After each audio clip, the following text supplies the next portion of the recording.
जय हिंद साथियों। चलिए सामान्य हिंदी से एक और उपयोगी mock test number 21। Number of questions दोस्तों आप सभी के लिए फिर से 37 रखे गए हैं, यानी कि 37 क्वेश्चन है। टाइम रखा गया है दोस्तों 20 मिनट का। अब आप दोस्तों ये मत सोचिएगा कि जो 20 मिनट का टाइम दिया है ये अपने लिए तो ज़्यादा टाइम लिया है, यानी मेरे लिए सोचेंगे यार अपने लिए तो ज़्यादा टाइम लिया है। देखिएगा दोस्तों, मैं क्वेश्चनों के फैक्ट भी बताऊंगा, तो मेरा जो टाइम है वो 1 या 2 मिनट आगे पीछे हो सकता है, लेकिन 37 क्वेश्चन करने के लिए आपको परीक्षा में केवल 20 से 22 मिनट की ही आवश्यकता दोस्तों होती है। इससे ज़्यादा टाइम आप कभी मत लेना, वरना आप पूरा पेपर हल नहीं कर पाएंगे। Uttar Pradesh police, jail warden, lower PCS, ठीक है, और एसएससी जीडी, इन सभी के लिए काफ़ी ज़्यादा उपयोगी वीडियो है। यूपीएसआई दोस्तों बेसिकली। तो मूक टेस्ट नंबर 21 है। यदि आपने इससे पहले मूक टेस्ट नहीं किए हैं दोस्तों, तो वीडियो के डिस्क्रिप्शन में मतलब आप सभी को लिंक मिलेगा हमारी प्लेलिस्ट का, और इस वीडियो के आई बटन में आप सभी को पिछले 4 टेस्ट दोस्तों मिल जाएंगे। तो ऐसे ही आप हमारे यूट्यूब चैनल पर जाकर भी पूरी प्लेलिस्ट देख सकते हैं। टाइम 20 मिनट है दोस्तों। रोजाना मूक टेस्ट पाने के लिए आज ही हमारे यूट्यूब चैनल के साथ जुड़ें। बहुत ही अच्छे तरीके से मूक टेस्ट आप सभी को दिया जाता है, और बड़ी चीज़ दोस्तों, आप सभी को daily PDF free of cost दी जाती है, जिससे कि आप बाद में भी इसे हल कर सकते हैं। तो प्लीज़ सब्सक्राइब करें और सपोर्ट करें थोड़ा, ठीक है। चलिए डिस्कस करते हैं दोस्तों आज की उपयोगी मूक टेस्ट को। सबसे पहला देखिएगा, निम्न में से कोष्टक चिन्ह कौन सा है। ठीक है, कोष्टक चिन्ह आपको मतलब पहचानना है दोस्तों। इस कोष्टक चिन्ह का यूज हम कैसे करते हैं, आप लोगों को पता होगा कि जैसे कि पराबैंगनी लिखा या अल्ट्रावायलेट लिखा, ठीक है। पराबैंगनी के लिए दोस्तों क्या बोलते हैं, अल्ट्रावायलेट। तो अल्ट्रावायलेट को हमने क्या कर दिया, अंडरलाइन में, यानी कि कोष्टक में डाल दिया। जैसे कि आप मान के चलिए कि आपका नाम कुछ है और आपको उर्फ लगा के कुछ और बोल देते हैं। किसी का नाम होता तो ठीक है, होता तो कुछ है, मान के चलिए किसी का नाम वीरेंद्र है और उसको गांव में बोल देते हैं मुन्ना। तो आप क्या करेंगे, यहाँ पर लिखेंगे वीरेंद्र, ठीक है, और कोष्टक में डाल देंगे मुन्ना। तो ये कोष्टक लगा दिया ना, ऐसे दोस्तों लिखने के काम आता है, ठीक है। तो याद आ गया होगा कोष्टक चिन्ह कौन सा है, ये। और ये जो बिंदी सी बन रही है दोस्तों, ये कौन सा है, ये याद रखिएगा लाघव चिन्ह है। ये डॉक्टर, मास्टर ऐसे लिखने के काम आता है, तो ये लाघव चिन्ह है। ये कौन सा है दोस्तों, ये योजक चिन्ह है। दो विपरीत अर्थक के साथ में मिलेगा, जैसे कि माँ पिता, भाई बहन, ठीक है, चाचा चाची, इनके जो बीच में मिलता है। और ये दोस्तों जो योजक चिन्ह से थोड़ा बड़ा होता है, ये कौन सा होता है, रेखिका, मतलब संयोजक और निर्देशक, ठीक है। ये जो होता है थोड़ा सा योजक चिन्ह से बड़ा, इसे बोलते हैं रेखिका, संयोजक या निर्देशक। तीनों चिन्ह दोस्तों इसी को बोलते हैं, याद रखिएगा। तो पहला क्वेश्चन आपका कंप्लीट हो गया है। दूसरा नंबर हम देखेंगे दोस्तों, निम्न में से रूढ़ शब्द कौन सा है। आपको मैंने बताया था कि दोस्तों रचना की दृष्टि से जो शब्द के भेद होते हैं वो 3 होते हैं, रूढ़, योग रूढ़ और यौगिक। तो रूढ़ शब्द जितने भी छोटे शब्द होंगे, यौगिक जिसका संधि विच्छेद हो जाए वो यौगिक होगा, योग रूढ़ जिसका संधि विच्छेद भी हो जाए लेकिन उसका जो अर्थ है किसी और की तरफ इशारा करता हो, यानी बहुव्रीहि समास के सारे उदाहरण योग रूढ़ की कैटेगरी में आएंगे। जैसे कि यहाँ पर रूढ़ शब्द पूछा है दोस्तों, रूढ़ अपने आप में बहुत छोटा शब्द है, तो यहाँ पर कौन सा हो जाएगा, कान, क्योंकि कान का संधि विच्छेद भी नहीं हो सकता और बहुत छोटा शब्द है। विद्यालय दोस्तों क्या है, विद्या प्लस आलय, संधि विच्छेद हो गया तो कौन सा है, ये यौगिक है। दशानन, दशानन यानी कि दशानन वाला यानी मुख वाला, तो कौन हो गया, रावण, यानी कि तीसरे की तरफ इशारा कर दिया, तो ये योग रूढ़ है, ठीक है, याद रखिएगा योग रूढ़ है। नेक्स्ट गजानन, गजानन किसके लिए बोलते हैं, गणेश के लिए बोलते हैं, इसने भी तीसरे की तरफ इशारा कर दिया, ये भी दोस्तों क्या है, ये भी योग रूढ़ ही है। चलिए अब सवाल नंबर 3 देखते हैं, वचन कितने प्रकार के होते हैं। बहुत ही उपयोगी है, वचन कितने प्रकार के होते हैं। दोस्तों आप लोगों ने पढ़ा होगा वचन 2 प्रकार के होते हैं, एक वचन और बहुवचन। तो आप लोग याद रखिएगा 2 प्रकार होते हैं वचन के। अगला क्वेश्चन देखिएगा नेक्स्ट, स्वतंत्र रूप से बोले जाने वाले शब्द क्या कहलाते हैं। जिन्हें हम स्वतंत्र रूप से बोलते हैं वो क्या कहलाते हैं। याद रखिएगा दोस्तों, स्वतंत्र रूप से बोले जाने वाले शब्दों को स्वर कहते हैं, और हिंदी वर्णमाला में दोस्तों स्वरों की संख्या होती है 11, ठीक है, याद रखिएगा 11 होती है। यदि मूल रूप से आपसे पूछे कि मूल रूप से कितने स्वर होते हैं, तो मूल रूप से होते हैं दोस्तों 7, ठीक है, और टोटल पूछे तो 11 होते हैं। क्लियर हो गया। चलिए अब मैं आपको मूल और कुल स्वर गिनवाई देता हूं दोस्तों, ए आ गे, ठीक है, ए आ अ,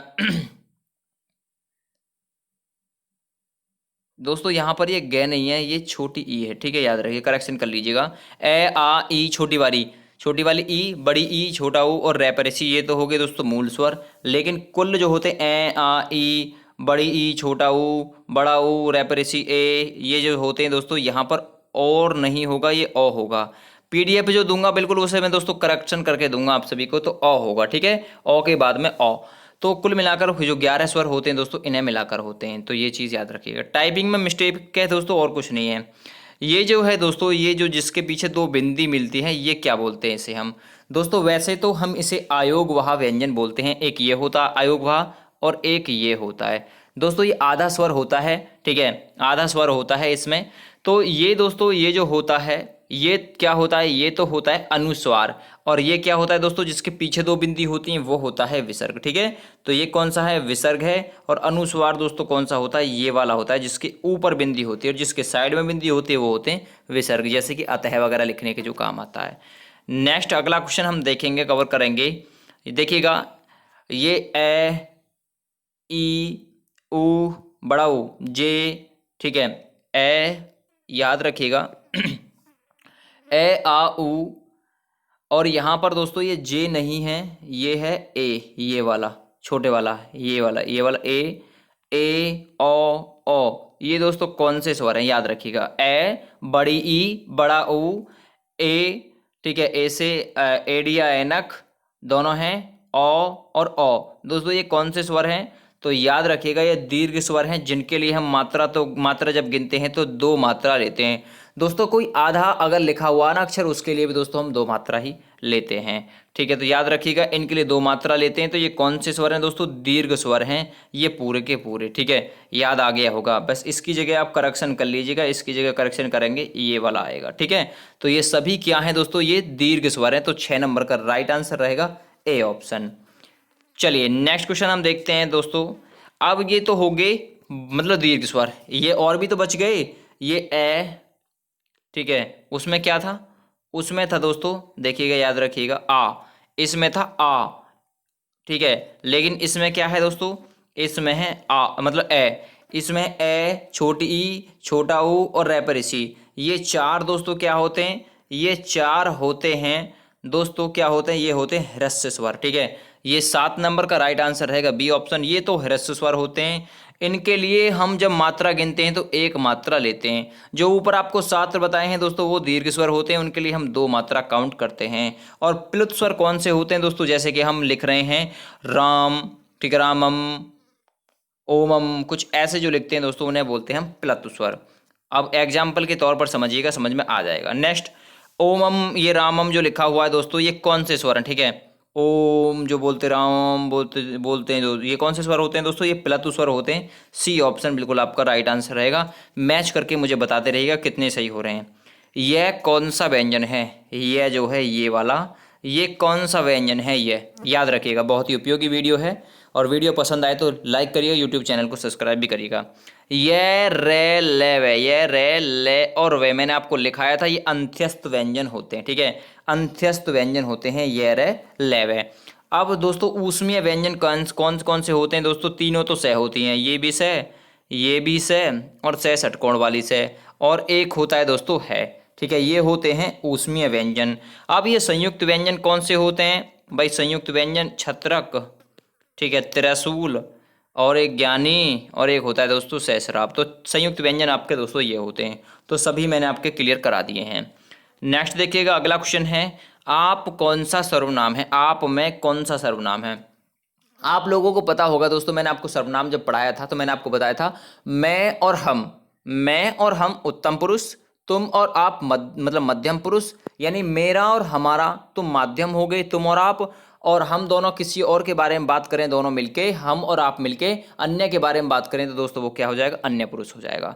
तो आप कौन सा है भाई? मैं उत्तम हूं, आप मेरा माध्यम है, यानी कि मध्यम पुरुष। बिल्कुल सही आंसर इसका हो जाएगा।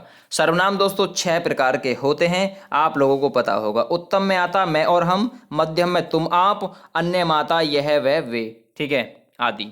नेक्स्ट देखिएगा क्वेश्चन नंबर अब 11, राम किस प्रकार की संज्ञा का उदाहरण है? देखिएगा राम में किस प्रकार की संज्ञा है?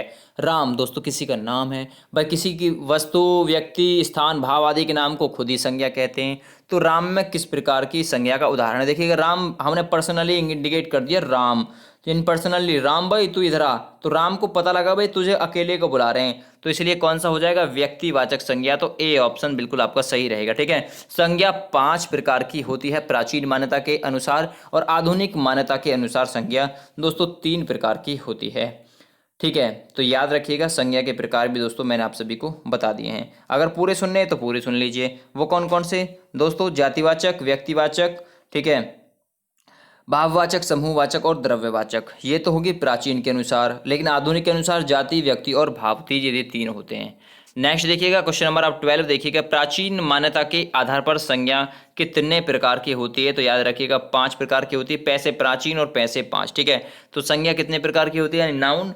तो दोस्तों ये 5 प्रकार की होती है, लेकिन आधुनिक के अनुसार 3 प्रकार की होती है। अब प्राचीन के अनुसार सुन लीजिए कौन कौन सी होती हैं, जाति, व्यक्ति, ठीक है, समूह, भाव और द्रव्य। और अब आधुनिक के अनुसार सुन लिए, आधुनिक में होते हैं दोस्तों जाति, व्यक्ति और भाव। ठीक है, याद रखिएगा। अगला क्वेश्चन हम देखेंगे दोस्तों, क्रिया विशेषण, मतलब क्रिया विशेषण में कौन सा शब्द है यहाँ से, या फिर क्रिया विशेषण कौन सा शब्द है दोस्तों, याद रखिएगा। मैं आप सभी को ऐसा बताऊंगा दोस्तों कि आपको समझ में भी आएगा क्रिया विशेषण कैसा शब्द है दोस्तों, याद रखिएगा ये चीज। दोस्तों जो क्रिया विशेषण है ये आपका याद रखिएगा, ये अविकारी शब्द है। अविकारी और विकारी होते क्या हैं इनके बारे में जान लीजिए।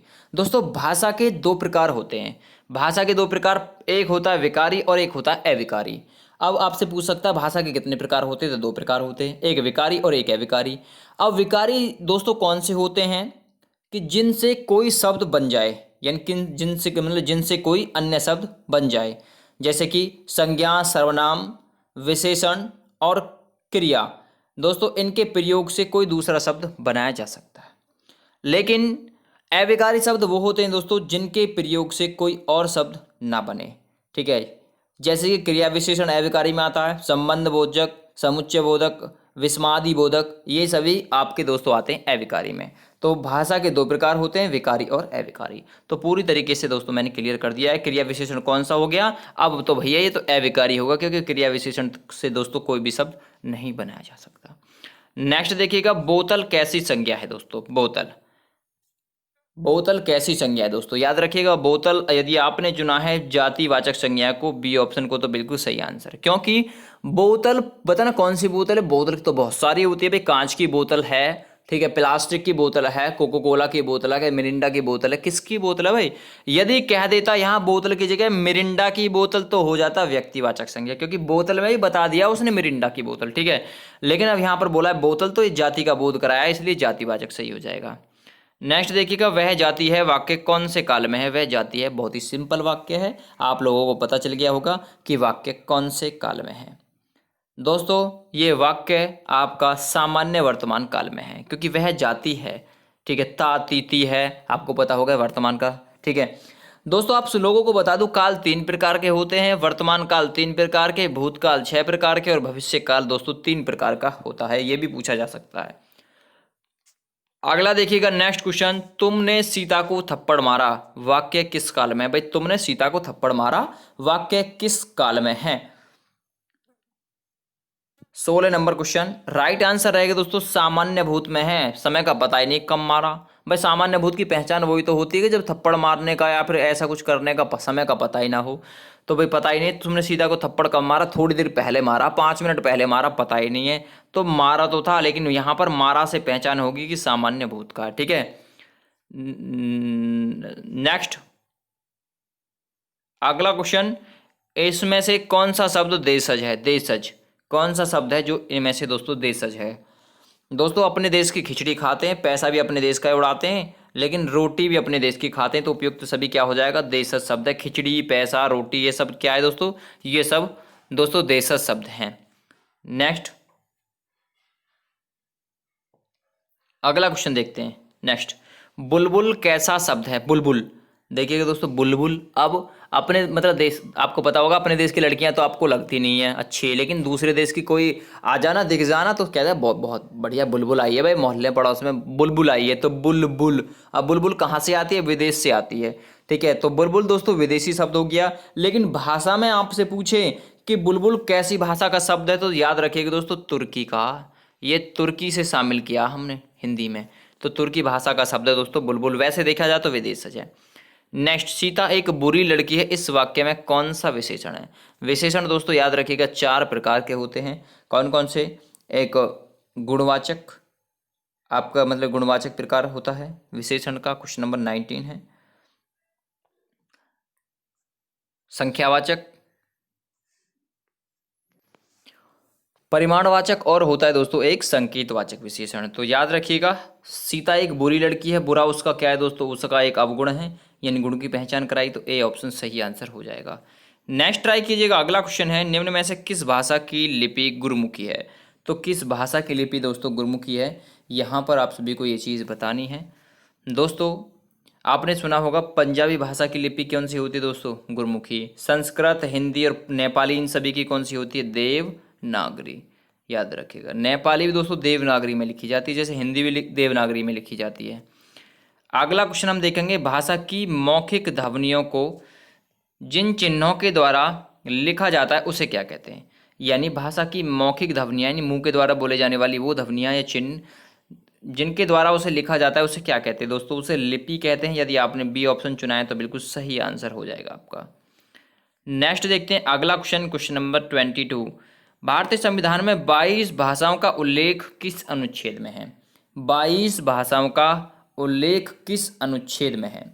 याद रखिएगा दोस्तों, संविधान के भाग 8 में 22 भाषाओं का उल्लेख है, ठीक है, जो कि आर्टिकल 343 में है, यानी कि डी ऑप्शन सही रहेगा। प्रत्येक वर्ष 14 सितंबर को हिंदी दिवस मनाया जाता है। अगला, हिंदी भाषा की उत्पत्ति किस भाषा से हुई है? बहुत ही उपयोगी क्वेश्चन है। हिंदी भाषा की उत्पत्ति किस भाषा से हुई है? ईरानी भाषा से, क्योंकि दोस्तों ईरानी जो लोग थे वो से को क्या बोलते थे? है बोलते थे, ठीक है। तो याद रखिएगा, हिंदी भाषा की उत्पत्ति किससे हुई है? ईरानी से हुई है। सी ऑप्शन बिल्कुल सही आंसर इसका हो जाएगा। नेक्स्ट अगला ट्राई कीजिएगा, सबसे पहले हिंदी भाषा का प्रयोग किसने किया था? सबसे पहले हिंदी भाषा का प्रयोग किया था दोस्तों, याद रखिएगा।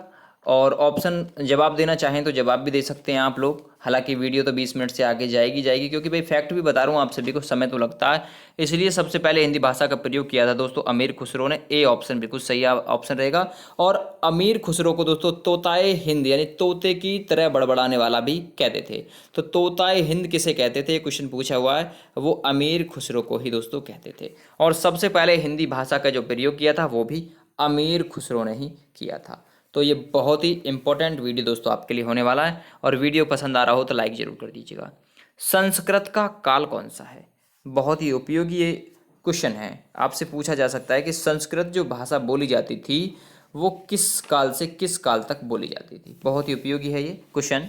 तो दोस्तों याद रखिएगा, 1500 ईसा पूर्व से 500 ईसा पूर्व तक क्या बोला जाता था दोस्तों? संस्कृत बोला जाता था। और इसमें वैदिक व सामान्य लोग संस्कृत बोलते थे, ठीक है। वैदिक साहित्यक और सामान्य जो थे दोस्तों वो सभी संस्कृत बोलते थे। अब 500 ईसा पूर्व से 1 ईसा पूर्व तक दोस्तों क्या पाली भाषा बोली जाती थी? पाली, संस्कृत का अगला रूप था पाली, ठीक है, जिसमें दोस्तों आपको बुद्ध के उपदेश मिलेंगे। तो आपसे पूछे पाली भाषा का काल क्या है, तो 500 ईसा पूर्व से 1 ईस्वी तक, ठीक है। इससे अगला है 1 ईस्वी से 500 ईस्वी तक दोस्तों कौन सी बोली जाती थी? वो बोली जाती थी पाली के बाद में आई प्राकृत, ठीक है। पाली से निकली प्राकृत, सबसे पहले थी संस्कृत, ठीक है। संस्कृत से कौन सी निकली? पाली, पाली से आगे प्राकृत, प्राकृत कब से कब? 1 ईस्वी से 500 ईस्वी, ये सीधी चली है, यानी 1 ईस्वी से 500 ईस्वी तक दोस्तों कौन सी बोली जाती थी? प्राकृत बोली जाती थी, जिसमें जैन उपदेश आपको मिलेंगे। पाली में बुद्ध के उपदेश, जैन में आपको मिलेंगे दोस्तों किसके? यानी प्राकृत में मिलेंगे जैन उपदेश।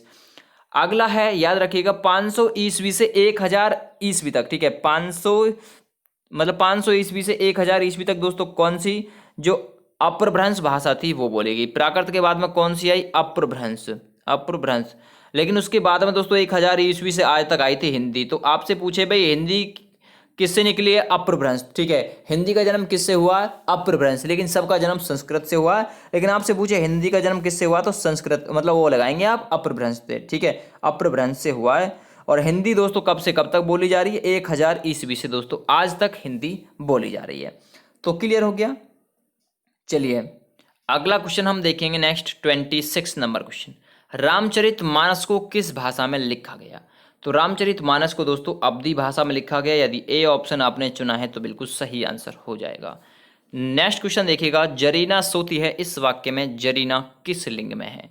जरीना, जरीना सोती है तो किस लिंग में है? आपको पता है वैसे भी जरीना का नाम, ठीक है।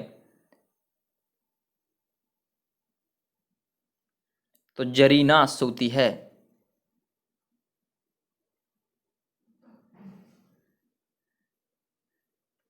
ठीक है दोस्तों। मेरा और मेरी लगाने से बात बन जाएगी इसमें, ठीक है। मेरा जरीना, मेरी जरीना, तो मेरी जरीना सोती है यानी कि मेरी से बन रहा, तो वाक्य स्त्रीलिंग हो जाएगा। नेक्स्ट अगला 28 नंबर क्वेश्चन, आंसू कैसा वाक्य है? अब मेरा और मेरी से लगा कर देख लीजिएगा, इसमें भी एक वचन है या बहुवचन है। मेरा या मेरी, अगर वाक्य मेरे से बन गया, मेरे से, ठीक है, तो ये सोच लीजिए कि बहुवचन है। मेरे आंसू, तो मेरे आंसू दोस्तों कैसा है? ये बहुवचन है यानी कि बी ऑप्शन सही रहेगा, ठीक है। और जनता पूछा जाता है, जनता यानी मेरी जनता, एक वचन है। नेक्स्ट अगला क्वेश्चन, मोहन गाना गाता है, वाक्य में कौन सा वाच्य है दोस्तों? मोहन गाना गाता है दोस्तों, इसकी पहचान आप करके देखिएगा। मोहन की जगह आप लगाइए सीता। सीता गाना गाता है, नहीं, सीता गाना गाती है। जब क्रिया दोस्तों कर्ता बदलने से, यानी कि जो यहाँ पर क्रिया मतलब वो है, क्रिया कर्ता बदलने से बदल जाए तो वहाँ पर क्या हो जाएगा दोस्तों? कृतवाच्य हो जाएगा, तो ए ऑप्शन सही है। नेक्स्ट, निम्न में से तत्सम शब्द कौन सा है? तत्सम आपको बताना है, 3 तद्भव हैं, एक तत्सम है, तो कौन सा है? 30 नंबर क्वेश्चन। तो राइट आंसर दोस्तों अज्ञान। ये जो अज्ञान है ना, ये दोस्तों तत्सम है। अकथ यानी एकथ और जंतर और हाथी दोस्तों ये कैसे हैं? ये तद्भव हैं। अब इनका तत्सम रूप क्या होगा? एकथ्य, यंत्र, और हाथी का हो जाएगा हस्ते, ठीक है, और जंतर का हो जाएगा यंत्र।